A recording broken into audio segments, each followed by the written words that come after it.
Bonjour à tous et à toutes, bienvenue à cette émission Wake Up. C'est jeudi aujourd'hui, nous sommes dans la semaine de Pâques. On vous souhaite de passer d'excellents moments en notre compagnie. Nous recevons avec nous ce matin le pasteur Kambou Bana. Shalom pasteur. Merci ma soeur, shalom à toi aussi. Comment ça va? Par la grâce de Dieu, nous sommes là et grâce à vos prières. Ah, grâce à vous aussi, nous Merci sommes là. beaucoup. Avec vous tout à l'heure, nous allons méditer la parole de Dieu et le thème c'est « Je chanterai à l'Éternel un cantique ». Tout à fait. C'est fait à dessein? C'est fait à dessein. Dans la semaine de Pâques. Nous sommes dans la semaine de Pâques et vous savez qu'après Pâques, les enfants d'Israël ont chanté le tout premier cantique de la Bible. Amen. D'accord. Et cela dans Exode chapitre 15. On va le chanter tout à l'heure, c'est-à-dire. Ben, on verra comme vous chantez bien. D'accord. Merci, pasteur. Alors, Jean-Richard, shalom. Bonjour Daniel et shalom à tous. On est bien réveillés aujourd'hui. Très bien, merci. Alors, on aura au menu Culture Actu, je crois, la musique aujourd'hui. Effectivement, dans Culture Actu, on parlera musique, on donnera l'actualité de quelques artistes. Et puis dans le Saviez-vous, on va parler d'une polémique. Faut-il ou non fermer l'église en cette période de coronavirus? Il y a un gros débat là-dessus, on en parlera. Surtout que nous sommes dans une période de Pâques. Dans la période de Pâques, pas dans une période, dans la période de Pâques. Tout à fait. D'accord, Jean-Richard. Alors, shalom Félicia. Shalom Daniel et shalom à tous. Ça va bien? Oui, ça va, par la grâce de Dieu. Le TikBox nous donne des astuces aujourd'hui. Aujourd'hui, on va avoir quelques astuces sur comment se comporter sur les réseaux sociaux. Voilà. Dans cette période assez sensible, c'est assez important quand même. Il faut avoir une bonne posture. Exactement. Surtout quand on est chrétien, il y a des choses qu'on doit changer. Voilà. Bon, je vais faire la rubrique maintenant, puisque Paul Félicia sera avec nous tout à l'heure. Merci Paul. Shalom, maman Kwadjolidi. Shalom, Daniel. C'est un plaisir de revoir maman ici sur ce plateau encore. Plaisir renouvelé pour moi aussi. C'est ça. On parlera de relations d'aide. Alors, qu'est-ce qui sera à l'ordre du jour? Nous allons parler de pardon à l'image de ce que le Seigneur a fait pour nous. C'est ça. En cette semaine de Pâques, il faut le faire. Oui. Et surtout, le coronavirus doit nous inviter à pardonner. À pardonner pendant qu'on est confiné. Ah oui. Merci, Madame Kwadjolidi. Voilà, le décor, il est planté. Et nous allons maintenant démarrer par la méditation. C'est la rubrique Méditons ensemble.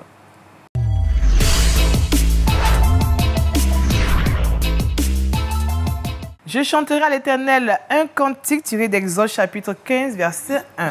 Pasteur. Merci beaucoup, ma soeur.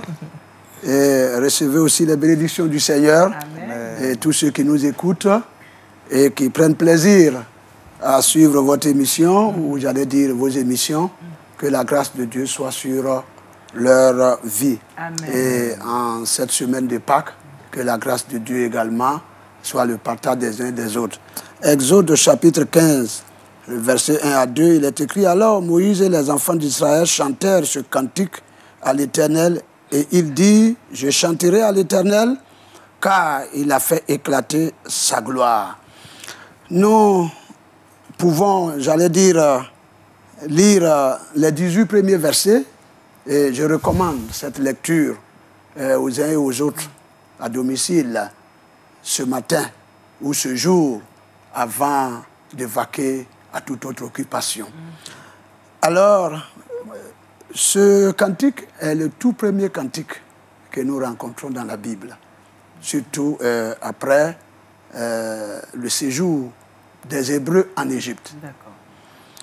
Et ce cantique va comporter un certain nombre d'idées que je voudrais que cela soit le partage des uns et des autres. Mais bien avant, nous savons ce que les chants apportent dans la vie d'une personne. Sans faire une étude sur les chants, les cantiques, mais nous savons que les cantiques véhiculent un message. Et les cantiques véhiculent aussi une idée, un concept. Et chanter ce genre de cantiques sous-entend que je veux être ce que les paroles de ce cantique-là disent. Amen. Quand on chante un cantique et quand on aime un cantique, je pense que quelque part, on veut s'identifier aux paroles de ce cantique-là.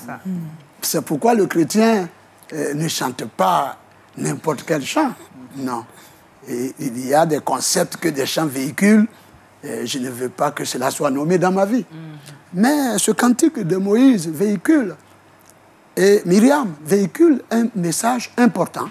Et je voudrais qu'en cette semaine de Pâques, ce message-là soit pour chacun de nous. Alors, il y a 3 grandes idées que je relève très rapidement. La première idée, c'est ce que Dieu a fait pour son peuple avant la Pâque. Avant et après la Pâque. Avant, nous savons ce que Dieu a fait. Donc ce cantique va chanter le souvenir de ce que Dieu a fait lorsque le peuple était en Égypte. C'est-à-dire l'action puissante de Dieu pour les sorties de l'esclavage, de la main de l'oppresseur, de la main des adversaires. Dieu va user de tout son pouvoir pour sortir son peuple en posant un acte ultime, c'est-à-dire en frappant les premiers-nés de l'Égypte et en marquant sur la porte des enfants d'Israël du sang de l'agneau immolé. Amen. Et les enfants d'Israël sont sortis de cet esclavage, de cette oppression, de cette force. Et donc, je dirais, c'était pour les enfants d'Israël la fin d'un règne. Un règne de l'oppresseur. Et je prie ici que, en cette semaine de Pâques, les chrétiens reçoivent délivrance. Amen. Les chrétiens reçoivent victoire sur l'oppresseur, sur l'adversaire. En cette semaine de Pâques, notre souhait est que nos pays remportent la victoire sur l'adversaire. Vous savez, certains chefs d'État, dans leur déclaration, disent « Nous sommes en guerre. Nous sommes en guerre contre ce virus, un ennemi qu'on ne voit pas. Mais que Dieu vienne nous délivrer de l'oppression de cet adversaire qui est le coronavirus en cette semaine de Pâques. Mais aussi de tous les règnes qui fatiguent les croyants. Les règnes sataniques, diaboliques ou autre type de règne qui domine, alors qu'en cette semaine de Pâques, leurs règnes prennent fin. Amen. Et après la Pâque, nous avons également vu la fidélité de Dieu. Dieu a été fidèle pour les enfants d'Israël par sa présence constante avec eux dans le désert. Voyez-vous? Alors, qu'est-ce qu'on peut souhaiter en cette période de Pâques si ce n'est la présence constante de Dieu dans nos maisons? Et je le souhaite pour nous. Amen. Je souhaite pour ma sœur Danielle. Amen. Et pour mes bien-aimés. Et pour maman. Oui. Et pour tous ceux qui nous écoutent. Que la présence constante de Dieu soit avec nous en cette période. Amen. Et puisque Jésus même l'a dit dans Matthieu 28, verset 20, « Je suis avec vous tous les jours jusqu'à la fin du monde. » Nous savons que les jours d'un homme sur la terre sont faits de bons comme de mauvais jours. Oui. Voilà. Et le Seigneur nous promet d'être avec nous. Et la fidélité de Dieu, qui est sa présence avec ses enfants dans cette période difficile, ne doit pas faire défaut. Amen. Et que le Seigneur soit avec chacun de ses enfants, partout où ils sont. Amen. Et de même que la maison des Hébreux a été marquée par le sang de l'agneau, qu'en cette semaine de Pâques, le sang de Jésus soit la marque sur les enfants de Dieu. Et que cette présence constante de Dieu, qui est ici la preuve de sa fidélité, ne manque jamais. Et aussi l'accomplissement de ses promesses. La fidélité de Dieu se voit dans l'accomplissement de ses promesses. Vous savez que Dieu nous a fait des promesses. Quand tout va bien, il y a des promesses de Dieu qui accompagnent ces moments-là. Mais quand aussi on passe par des moments difficiles, il y a des promesses de Dieu. Oui. Voyez-vous? Donc, dans les moments de joie, il y a des promesses de Dieu qui nous accompagnent. Et je prie qu'en ces temps difficiles, les promesses en rapport avec des périodes de ce genre ne manquent pas dans notre maison. Amen. Et lorsque nous lisons dans le psaume 91, un psaume qui est beaucoup utilisé ce temps-ci, que j'apprécie beaucoup, il dit celui qui demeure à l'abri du Seigneur est à l'ombre du Tout-Puissant. Voilà. Et quand on continue, il dit ceci, je les garderai sous mes ailes. Oui. Ça, c'est une promesse de Dieu. Vous savez, permettez-moi juste d'illustrer cette promesse de Dieu par un exemple et puis terminer. Vous savez, il y a une poule, pour ne pas répéter une mère poule, mais une poule, qui était avec ses poussins à la recherche de la nourriture. Et voici que cette poule a senti un danger. C'était un feu de brousse qui venait. Et vous savez que les poules ont des cris pour juste rassembler les poussins. Elle a fait ce cri. Les poussins sont venus se réfugier sous l'aile de la maman, enfin de la poule. Les poussins plutôt.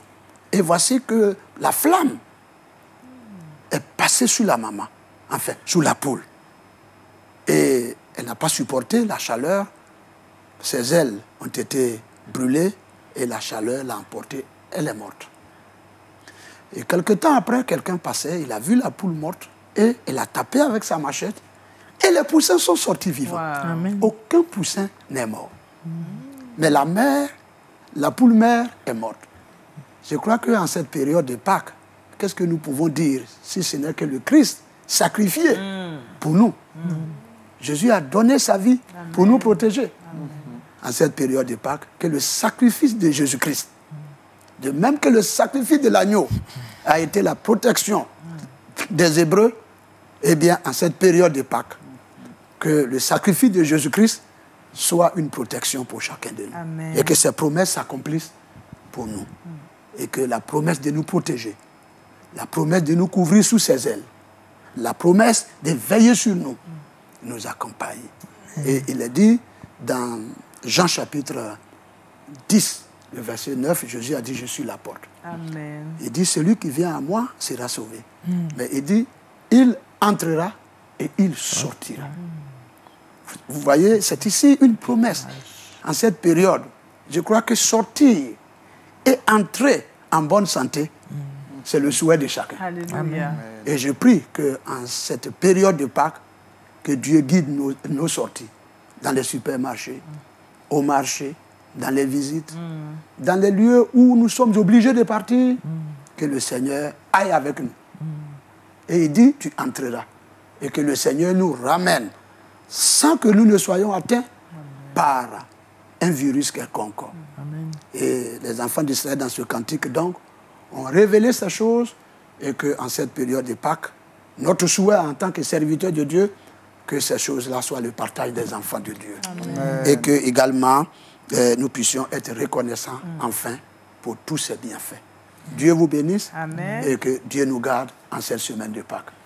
Amen. Amen. Merci, pasteur. Est-ce qu'on doit vous demander encore de prier, quand même? Ben, On va prier? on va prier. La Bible dit de prier Sans cesse. D'accord. Gloire à Dieu. Amen. Seigneur, notre Dieu et notre Père,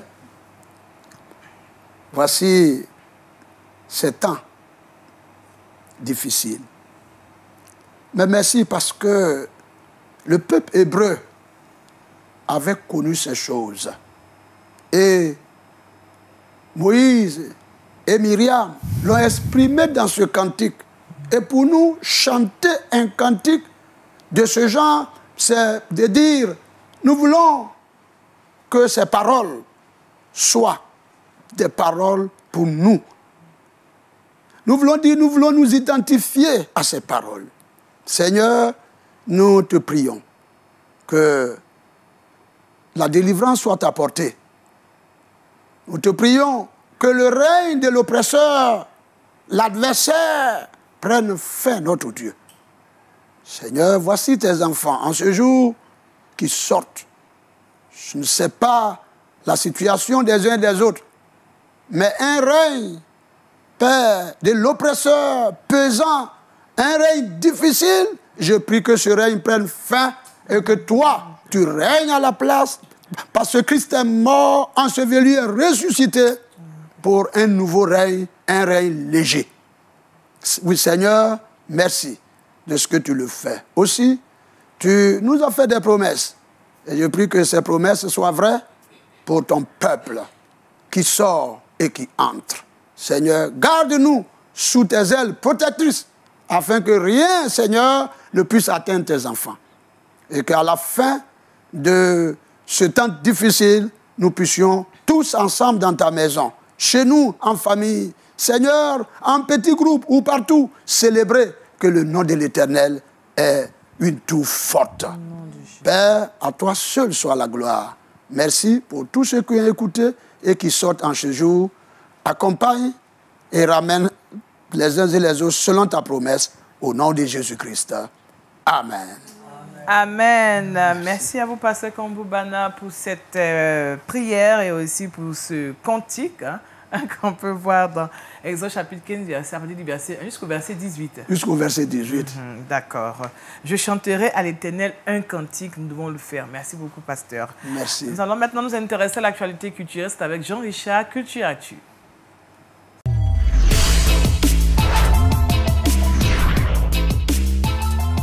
On continue de parler de chansons, non? Là, de musique. Avec toi. Effectivement, on continue de parler de chansons. Vous le savez, on est dans une période de confinement, d'autoconfinement, d'isolement. Le monde est pratiquement à l'arrêt. Il n'y a plus de spectacles, il n'y a plus de concerts. C'est pratiquement la grisaille. Mais dans cette période aussi de solitude, des artistes s'illustrent assez bien sur les réseaux sociaux, sur quelques plateformes en ligne. Ils sont nombreux à partager non seulement des moments d'adoration, des moments de louange, d'exhortation, et par ailleurs inciter les uns et les autres à ne pas céder surtout à la peur. Nous avons décidé de vous montrer quelques vidéos de ces artistes, leurs prouesses musicales notamment. Et aujourd'hui, on a décidé de s'arrêter sur Don Moen. Don Moen qui est une grande voix. Depuis plusieurs semaines, il gratifie notamment avec sa voix singulière le corps de Christ, avec des chants, des cantiques d'espoir et d'espérance. Soit dit en passant que Don Moen, en chaque envolée lyrique, apporte un petit message, un message qui se rapporte non seulement à son chant. Il y a dans l'une de ses vidéos, il invitait non seulement le corps de Christ à ne pas avoir peur, il a tiré une petite exhortation, notamment de Exode 14, le verset 13 à 14, qui rappelait cette promesse du Seigneur au peuple d'Israël qui disait « Ne craignez pas ». Soyez en confiance, l'Éternel combattra pour vous, gardez le silence. Et suite à ce message, Don Moen a chanté une chanson assez puissante. Je rappelle, avant de vous présenter ce cantique, ce bout de chanson, je rappelle que Don Moen est une grande voix de la scène musicale chrétienne. C'est une grande sommité. Il est né le 29 juin 1950, âgé aujourd'hui de 70 ans. Il est chanteur, auteur, compositeur, pasteur, producteur américain de musique. Pour la petite histoire, il faut savoir qu'il a fait des études secondaires en 1968. Après l'obtention de son baccalauréat, il est rentré à l'université. Il obtient un diplôme de musique en 1972.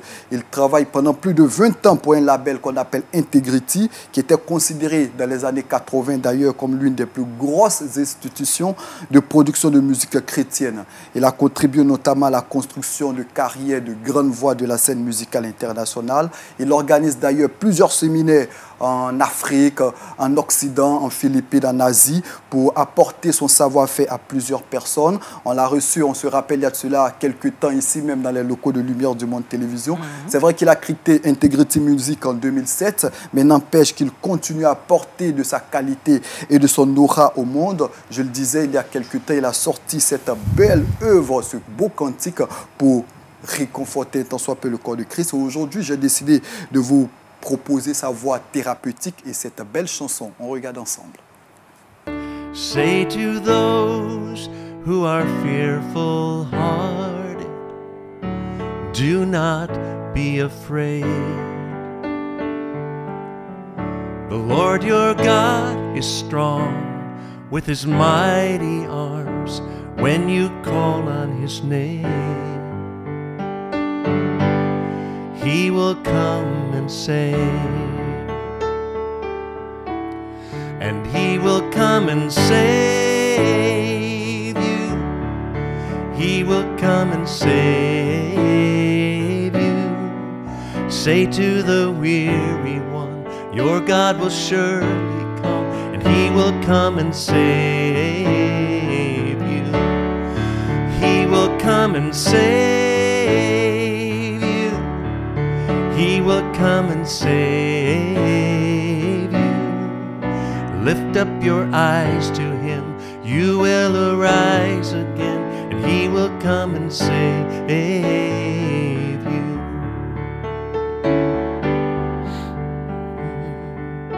Say to those who are broken hearted, do not lose your faith. The Lord your God is strong with his loving arms when you call on his name. He will come and save. Yes, he will. Sing it with me. And he will come and save you. He will come and save you. Say to the weary one, your God will surely come, and he will come and save you. He will come and save you. He will come and save you. Lift up your eyes to him. You will arise again, and he will. Dom Wen qu'on ne finit pas d'apprécier dans ses propositions musicales. Effectivement, grande voix de la scène musicale chrétienne. C'est vrai que je le disais d'entrée de jeu, il n'y a plus de concerts, il n'y a plus de spectacles, mais ces grandes voix sont confinés à la maison, mais n'empêche qu'ils continuent de produire dans des petits studios, des petits cantiques, des chansons pour édifier le corps de Christ, pour montrer que le Seigneur reste le même aujourd'hui et éternellement. Amen. Alors, ça, je pense que toujours chanter un cantique à l'Éternel, on ne finit pas de le faire. Oui, vous savez que chanter un cantique à l'Éternel, quand on écoute ces grands chantres de l'Éternel, ils chantent les paroles qui sont tirées de la Bible. Amen. Donc, vous voyez, en écoutant leurs chants et en chantant nous-mêmes, c'est comme si nous nous approprions ces paroles et nous vivons conformément à la parole de Dieu. Amen. Amen. Merci, pasteur. Je pense que Dom Wen, nous pouvons l'écouter toujours et toujours en cette période et ça nous fera assez de bien de l'écouter. Merci Jean-Richard, qu'on va retrouver tout à l'heure pour la rubrique Le saviez-vous. À présent, nous allons maintenant parler de relations d'aide, c'est jeudi, et nous retrouvons Madame Kwadjo Lydie. C'est maintenant.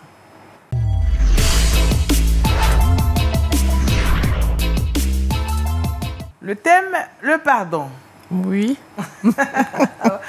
Shalom, hein? Shalom à toi, Daniel. Alors, pardonner en cette période, bon, vous nous dites pourquoi? Oui, je voudrais saluer toutes les personnes, tous les téléspectateurs qui nous regardent, les confinés comme les non-confinés. Oui.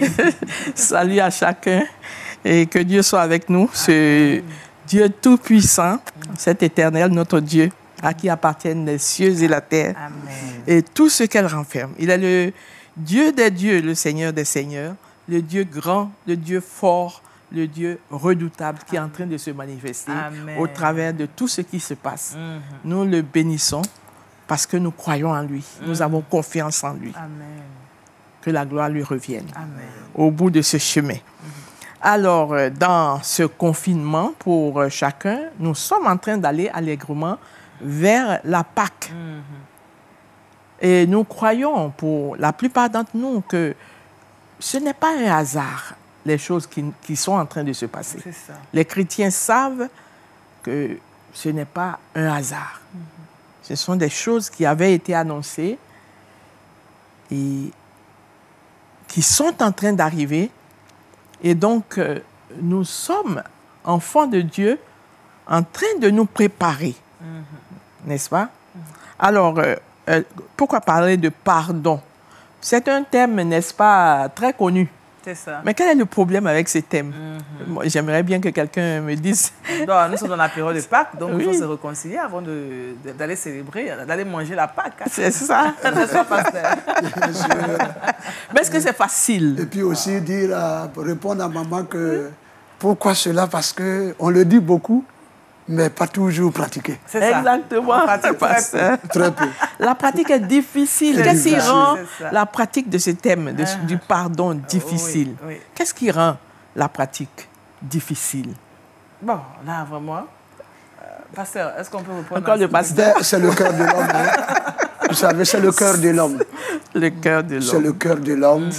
L'homme pardonne difficilement. Difficilement. C'est pourquoi Jésus dira qu'il faut pardonner 7 fois, 70 fois. 70 fois.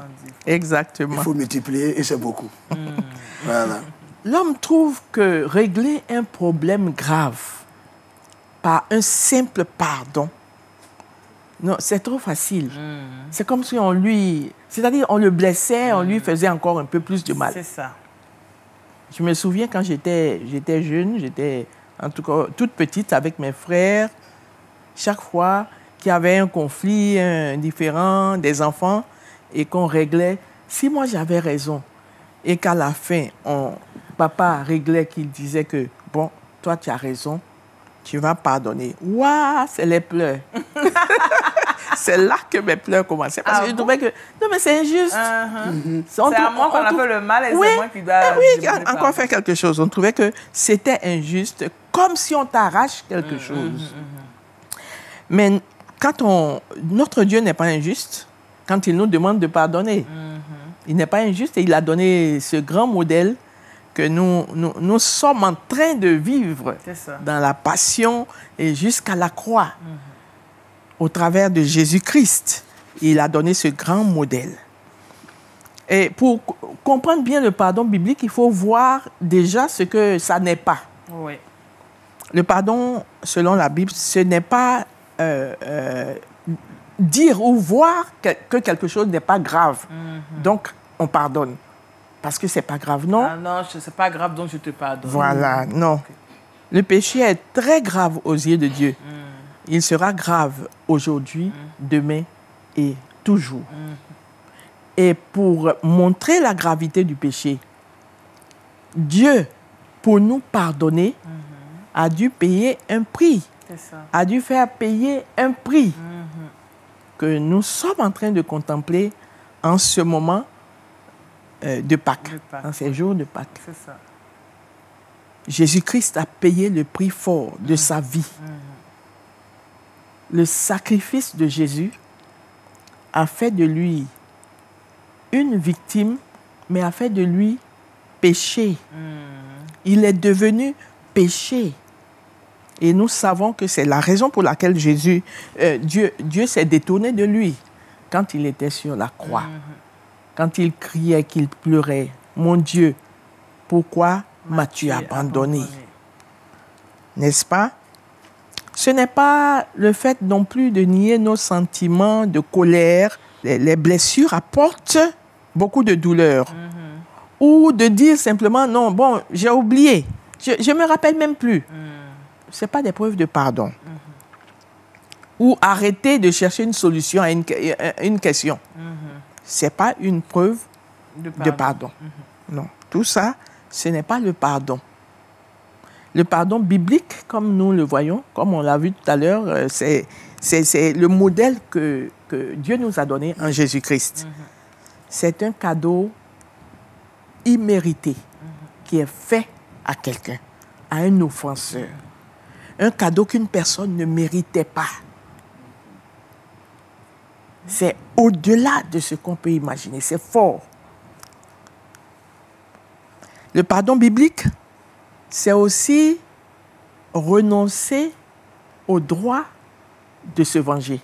Parce que nous le savons tous, dans l'Ancienne Alliance, et c'était œil, c'était permis. C'était autorisé. Mais dans la Nouvelle Alliance, Jésus dit, pardonne 70 fois, 7 fois. N'est-ce pas?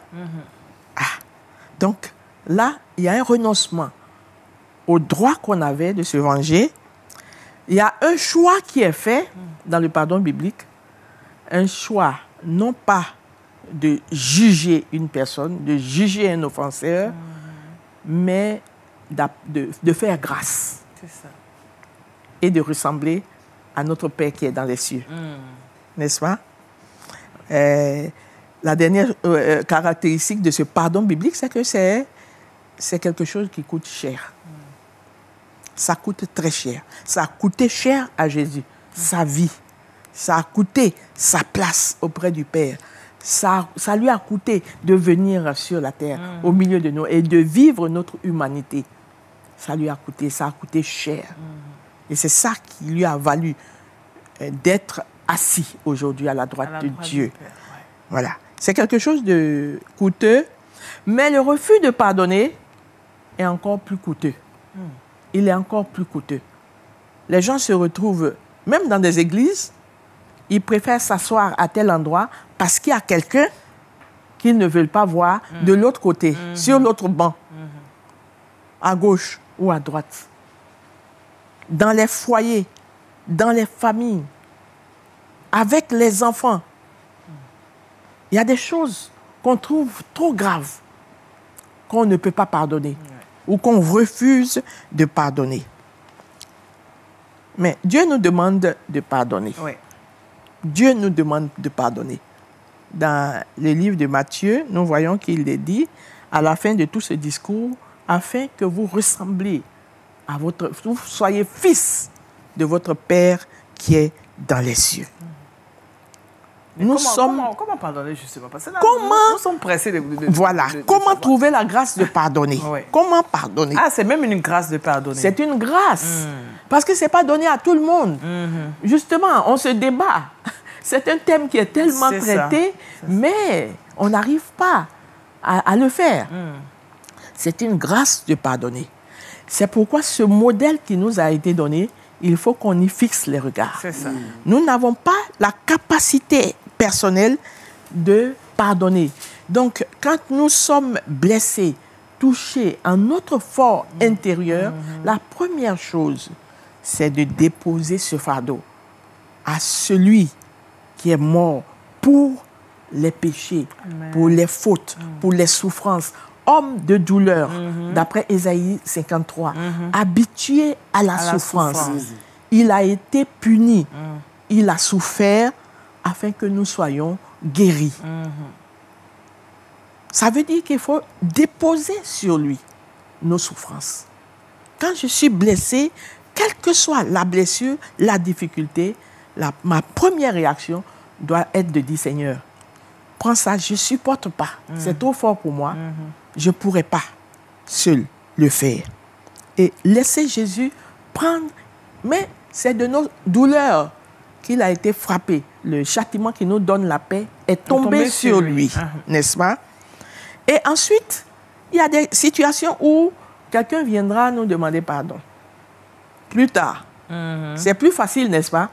Quand la personne reconnaît sa faute, qu'elle vient nous demander pardon, c'est plus facile de lui pardonner. Mais quand la personne ne reconnaît même pas, et que l'affaire, le problème même continue, chaque jour, c'est des nouvelles, de nouvelles offenses. C'est ça. La Bible nous dit de nous remettre l'offenseur et soi-même entre les mains du juste juge. Refuser l'amertume dans nos vies, de marcher dans l'amertume et faire confiance en un Dieu qui est juste. Amen. La dernière chose, pour nous faciliter le pardon, c'est de nous souvenir toujours que nous-mêmes, nous offensons aussi les autres. Nous faisons aussi du mal quelque part.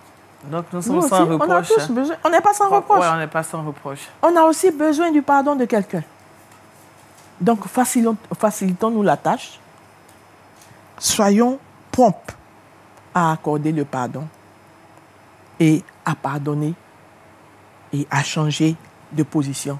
Pardonner, ça veut dire ne plus regarder la personne comme on la voyait avant, oui. Ne plus la traiter comme on l'aurait traitée ou on aurait voulu la traiter parce qu'elle a fait telle et telle chose. La traiter comme si il n'y avait jamais rien eu. C'est ce que Dieu fait avec nous. Amen. C'est ce que le Seigneur fait avec nous. Nous qui étions morts dans nos offenses. Même si c'était simplement un passé. Mais ça continue encore dans le présent. Donc, continuons des offenses.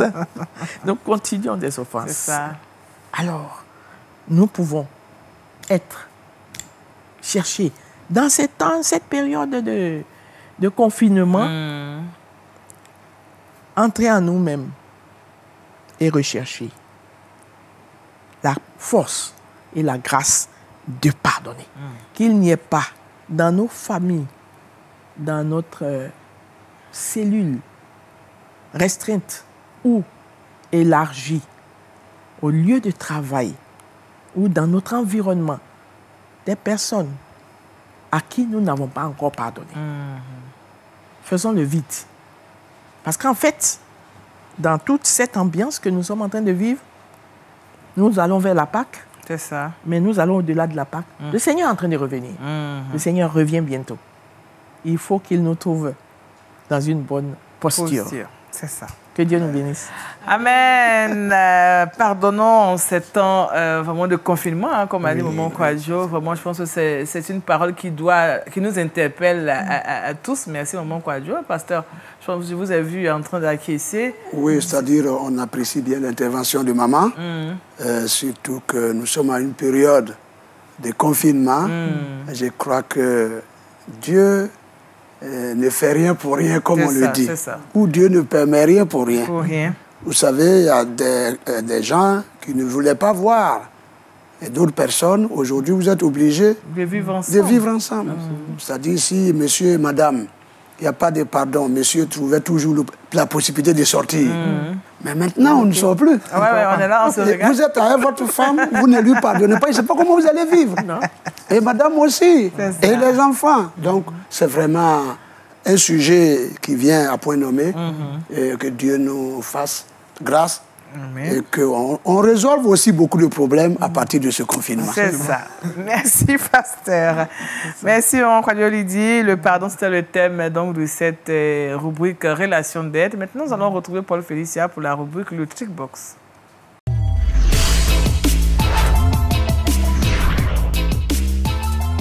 Alors, Paul Félicia, on a écouté Maman Kwadjo Lydie, il faut pardonner. Donc, moi, je te pardonne, il n'y a pas de problème. Ah, d'accord. Merci beaucoup, Daniel. Merci de me pardonner, ça me fait plaisir. Alors, on aura quoi comme astuce maintenant?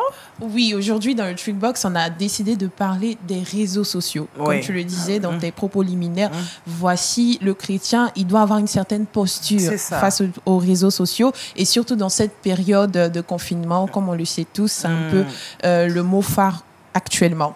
Donc, il faut dire comme ça que sur Facebook, à peu près plus de 2 milliards de la population sont sur les réseaux sociaux. Tout le monde utilise Internet, tout le monde utilise YouTube, etc.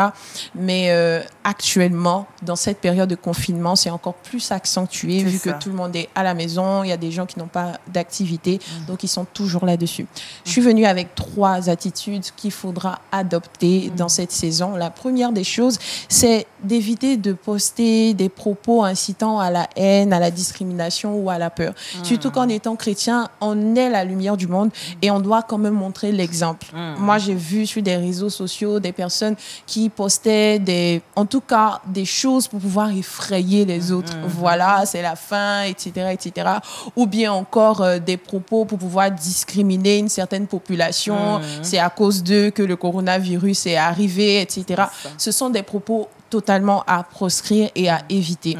La deuxième des choses, c'est éviter aussi la distraction. C'est pas parce que on a du temps qu'il faudra toujours être sur les réseaux sociaux. Je pense qu'on l'a dit ici, ce moment de confinement, c'est un moyen idéal pour pouvoir se rapprocher du Seigneur, pour pouvoir entrer encore dans sa présence afin qu'il puisse nous parler et nous dire de nouvelles choses. Donc, il ne faudra pas toujours être sur les réseaux sociaux. De toute façon, ça perd ton temps et puis en plus, ça te distrait. Donc, pas trop de distraction, un peu, mais pas trop. Un peu de concentration. Voilà, un peu de concentration. La troisième des choses qui est aussi importante, c'est que dans cette saison de la Pâque, beaucoup d'églises ont décidé de faire des cultes sur les réseaux sociaux. Donc, si je ne sais pas si je vais dire par la grâce de Dieu ou encore d'une façon ou d'une autre, on n'arrive pas à se rassembler, il faudrait pouvoir suivre tout ce que notre Église propose sur les réseaux sociaux. Ce dimanche-là sera un dimanche exceptionnel. Il faudrait que nous soyons là à inviter nos frères et sœurs à suivre, à poster des choses pour en tout cas élever le nom du Seigneur dans cette période-là et surtout passer à l'offensive pour évangéliser. Voilà, tout simplement. Ah oui, c'est de belles astuces. Là, on est bénis aujourd'hui pour cette période de Pâques. Vraiment, c'est comme ce que Paul a dit, parce que je passe sur votre couvert, il faut s'encourager par des sommets, des hymnes, des cantiques. Tout à fait, ce que Paul a dit est juste. Est juste. Profitons de cette occasion pour nous rapprocher de Dieu. C'est vrai, lire quelques informations, c'est toujours bien, mais attention. Attention, et puis il y a des messages. Vous ne vérifiez pas l'origine, vous ne savez pas vraiment d'où ça vient. Ça poste par-ci, par-là. Les chrétiens doivent être sages. Vraiment. Merci. La sagesse doit nous habiter. Merci, pasteur. Merci Paul Félicien. Nous allons retrouver Jean Richard qui a pour nous des informations. Il nous parle maintenant dans Le Saviez-vous de l'Église et le coronavirus. Le saviez-vous?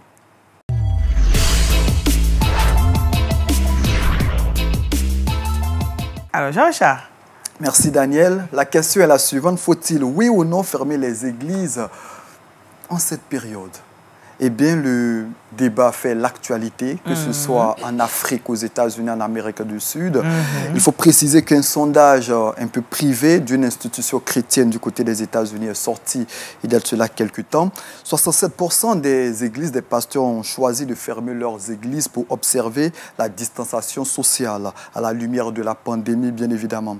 Mais 5% ont déclaré que l'église restera ouverte comme d'habitude. Un autre groupe, 17%, ont déclaré qu'ils prévoyaient de rester ouverts pour des petits rassemblements ou encore des réunions. 11% resteront ouverts pour offrir des services de crise. Au Nigeria, bien avant le confinement total, la plupart des églises avaient décidé de rester ouvertes. Ça avait créé une grosse polémique de ce côté-là. Dans plusieurs contrées du monde, il y a des polémiques. Et figurez-vous que dans l'État de New York, la ville de New York, il faut le préciser, est la ville la plus touchée du côté des États-Unis. Eh bien, le maire de cette ville, qui s'appelle Bill de Blasio, a entrepris, figurez-vous, de fermer toutes les églises qui ne vont pas respecter les différentes mesures. Eh bien, plusieurs hommes de Dieu, d'éminents hommes de Dieu sont montés au créneau du côté des États-Unis pour le fustiger. Figurez-vous que vous avez la possibilité, oui ou non, de fermer vos églises. Ça dépendra de vous. Mais le maire estime qu'au regard de la propension que prend le virus, il invite tout le monde à fermer les églises. Toutes les églises doivent être fermées. Et les églises qui ne respecteraient pas la consigne seraient fermées pour toujours. Eh bien, il est fustigé. C'est très dur. Oui, c'est la grosse polémique du côté des États-Unis. Faut-il, oui ou non, fermer les églises? Il faut rappeler que le président Donald Trump, il y a de cela quelques temps, avait appelé les églises à se rassembler. Après, il s'est rétracté, mais il dit, il y a de cela quelques temps, que sa plus grosse déception en cette période, c'est de voir l'Église fermée pendant cette pandémie. Eh bien, c'est le gros débat du côté des États-Unis, mais pas seulement, puisqu'au Brésil, certaines églises restent ouvertes, certains lieux de culte refusent de fermer leurs portes. Faut-il, oui ou non, fermer les églises? En tout cas, c'est la grosse interrogation. Vraiment, elle est grosse, cette interrogation. Pasteur. Oui, une grosse interrogation.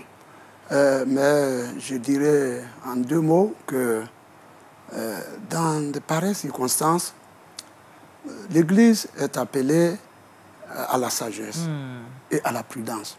Vous savez, Jésus a dit, soyez sages comme la colombe, prudents comme le serpent.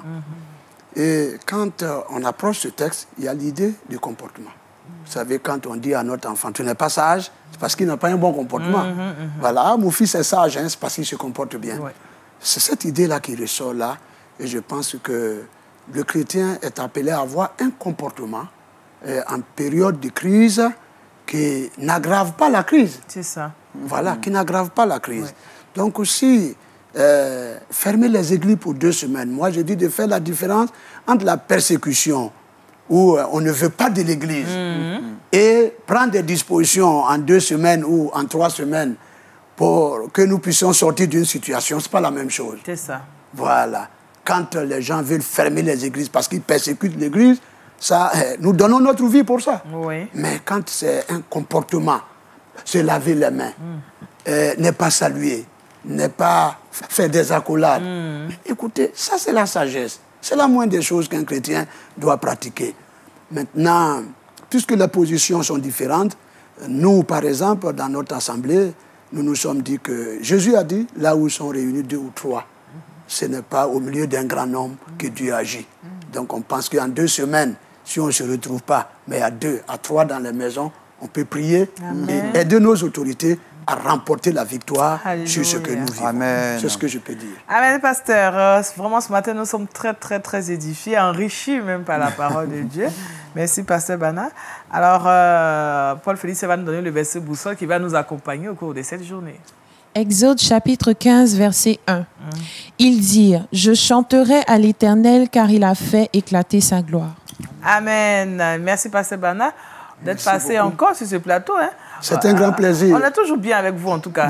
Moi aussi, quand je vous retrouve, je suis heureux. Amen, amen, c'est ça. Merci beaucoup, pasteur. Avec vous, on a médité autour du thème.